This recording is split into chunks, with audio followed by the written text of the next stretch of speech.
We are here with Dr. Erin Forbes, who is the Communications Chair for the Vermont Veterinary Medical Association, but also a practicing vet as well.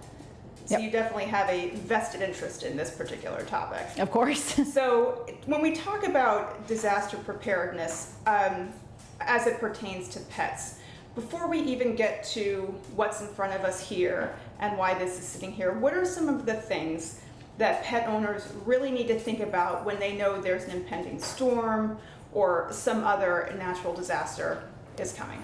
So the big things, one of the most important things is making sure that your pet has a microchip, and that if it has a microchip, that its information is up to date. Mm-hmm. If there's a natural disaster and your animal escapes from your house, and someone catches it and it goes to Humane Society, if it doesn't have a chip or any way of identifying it, it's very difficult for us to know who it belongs to. Mm-hmm. And so it's really important to make sure that your pet has identification. That includes tags, but microchips are the best because they're actually they're not like a collar with tag can fall off. A microchip can't fall off. Okay. You want to make sure that you have plenty of food and water for your pet. So if you're without power, without fresh water, you have all that stuff stocked up. Mm-hmm. It's always good to have like potty pads or pee training pads. So that way, if you are like trapped in your house for say like a week, your animal has a place they can go to the bathroom, and then you can clean it up so it's pretty sanitary. Mm-hmm. So that's kind of some of the big stuff to make sure you're aware of, and making sure that you have all that stuff ready to go. And even in the extreme case where, let's say, there's a chance that you may have to leave your animal behind in an evacuation situation,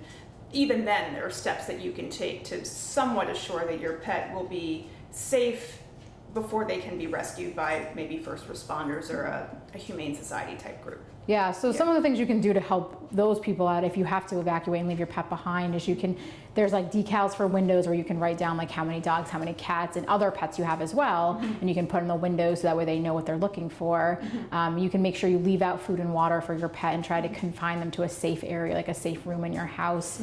Mm-hmm. So that way, if you have to leave them, at least they have most of the tools they need to survive, and then we can let first responders know, like I left my dog and I need to go get it. And usually with most natural disasters, there's animal people there who will help rescue pets. Okay, so moving beyond the advanced planning, let's say you do get out, you do have to leave, or something happens, your dog is injured. You said one of the most important things to have to be prepared in any kind of natural disaster is what we have right in front of us. So I'm going to hold this up here.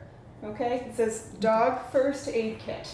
All right, so talk about why this is important, and then we'll go into what's in it. Okay. Yeah. So in any chance of disaster, there's a chance your pet may get injured. Mm-hmm. And if you're evacuating an area and you have an injured pet, you may not be able to get to a local hospital. The vet hospital it's probably evacuated itself. Mm-hmm. And sometimes in emergencies, when you're evacuating with animals, like emergency clinics can get overrun with pets. Mm-hmm. And there are emergencies obviously that you can't do anything about. So in a first aid kit, we have some little things until you can get medical treatment and see a veterinarian. Mm-hmm. All right, so let's bust this open. All right. And we'll kind of go through item by item. Okay. Okay, go right ahead. So, just some pretty basic things you can buy. So one of the most important things to have is a slip lead. So this is a leash you can put around your dog or even your cat or ferret or rabbit that is much safer than like a retractable leash, because those can snap, those can break. This you just slip right around them. It'll tighten up to like where it's safe, and then you can safely control your pet.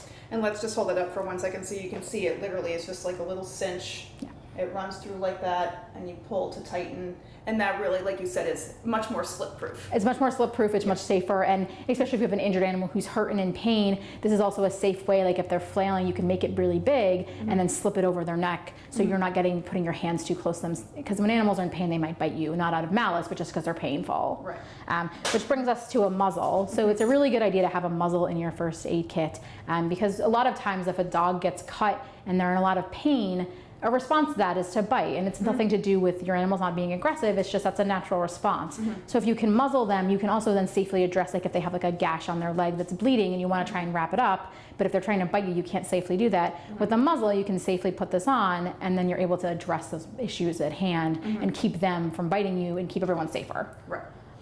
We have hydrogen peroxide here, common household item. We'll do a little Yes, it's good. Yes. Yes, it's good for cleaning wounds. It's good for if for some reason they ate something they weren't supposed to. Sometimes peroxide can make animals vomit. It doesn't always work, but those are some of kind of the things that you have, so that way you can clean off a wound and kind of get it safely ready to bandage. So this will actually induce vomiting, but at the same time won't do any kind of lasting damage to your As long as you only give a little bit. Little bit. Don't give too much. Right, okay. Call a vet office before you do that. Okay. And then we have some bandaging stuff. So just some regular things like gauze that you can put over. There's like a little cut. You can use this to stop the bleeding. So you just like literally put it right on like a little wound and it will stop the bleeding and hold off for a little bit. And then we have some medical tape. So that way you can like you have to tape something on, you can tape it over. Like if it's a pretty big gash and you don't want it to leave it open to the elements, you can put some bandage material on there and then you just kind of tape it around there. Right. We in the profession, this is vet wrap. It comes in fun colors. It's called Coban and Human Medicine. So if you go to a pharmacy, they sell it. And this is like a stretchy type bandage. So this is good to help keep like things covered. It's pretty, and yeah, well, it comes in fun colors. You should always have gloves, of course. It's really important to make sure that you keep yourself safe as well. Right. And this way also you can kind of touch some of the blood before you're cleaning it off without worrying about contaminating anything. Or getting germs that may be on your hands. Yeah, into your animal's exactly. wound. Right. So gloves are always a good idea. Triple antibiotic ointment. This is you get at any pharmacy. You can put this on a cut, put this on like a large gash or something to prevent infection from setting in before seeing a vet. So that way you keep it as clean as possible. So that way when if we have to like surgically repair it, it's much easier if it's not already infected. And just to be clear, this is human triple. Yeah, this is human triple antibiotic. So you could walk into any drugstore and get this. It's not veterinary. Nope. Right. This is just human product. It's only for minor things, but like I said, if this is an emergency situation and you're an hour away from a veterinary hospital that might be overrun, you can put this on a cut and wrap it up, and then you're keeping it clean for us so we can do it makes it easier for us to do our job. Okay. You should always keep a copy of your veterinarian's information in there, especially for animals that have like chronic medical issues. It's nice if they know who your vet is and they can potentially call them.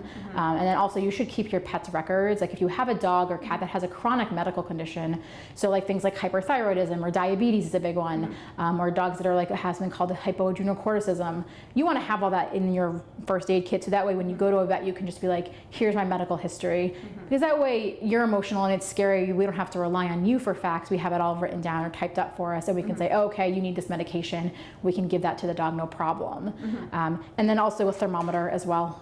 So this way, if you're worried that they're really hot or really cold, you can get a quick temperature and be like, oh, yeah, my dog's 105 degrees, that's pretty scary, I need to see if I can get in somewhere. Or like my dog's 97, that's pretty cold, let me warm him up. Okay. Just to rewind quick to the medicine aspect, is it possible, let's say in the case of a hurricane or other natural disaster where you do have some warning, is it possible to get, maybe a little bit of a stockpile of your vet's medications? Is that a good idea as well? As long as your vet's comfortable, there's some medications we're not going to give out too much of. But typically speaking, like if I have a dog or a cat that has like hyperthyroidism is really common in cats. If I knew there was like a blizzard coming to Vermont and my client maybe wasn't sure they'd be able to get here, I'd be comfortable giving them a little extra so that way they have some on hand. Or like if they have hypoadrenocorticism, I'd be more than comfortable giving them some prednisone to say, now you have it on hand to give as needed. So it's always good to reach out to your vet if you think there's an emergency coming and be like, what do you guys think? What should I do? And finally, this item behind us, we all know this is a carrier, but why is this important in being prepared for a natural disaster? So if you're gonna have to evacuate your area, you need to make sure your animals are safe in your car. So letting a cat run free in your car, for the majority of cats, that is very stressful for them. It can be stressful for you if they come over your lap, like come onto your seat or something. So all animals should be confined in cars. So cats and small mammals like rabbits, chinchillas, guinea pigs, they should be in carriers. And then dogs, you have doggies, they make doggy seat belts, so that way you can buckle your dog in, especially if it's like, if you're leaving and it's starting to rain in like a hurricane, then you really want to be able to focus on driving and not worrying about like your dog jumping up and down. And also too, just, if you have to walk out, let's say you can't use a vehicle, this becomes especially important. Making sure that somebody doesn't squirm out of your arms and bolt. Yeah, exactly. Yeah. Okay. That's a good point. I should mention we have some inspiration in the room, so if you want to step back and maybe grab one of these cuties, this is why it's these little sweethearts that make us want to be prepared. Who's this one? This is CH Autumn Hill Ring of Fire JW. Oh my goodness. You can name. You can just call him Cash though. And will the other one come to me? If you take him, I'll switch. Sure. Cassie girl. And this little angel. This is Autumn Hill California Dreamin', or Cassie. Oh my goodness. And she is his daughter. Wow, well done, sir. Well done. And this is why it's so important because, you know, these are family members and we want to make sure that they're as protected as we are Exactly. when there's impending danger. Yep. All right. Well, thank you so much for Thank your time. you. I really appreciate it. Good job, I'm guys. Beth Sanborn, and this is mychamplainvalley.com.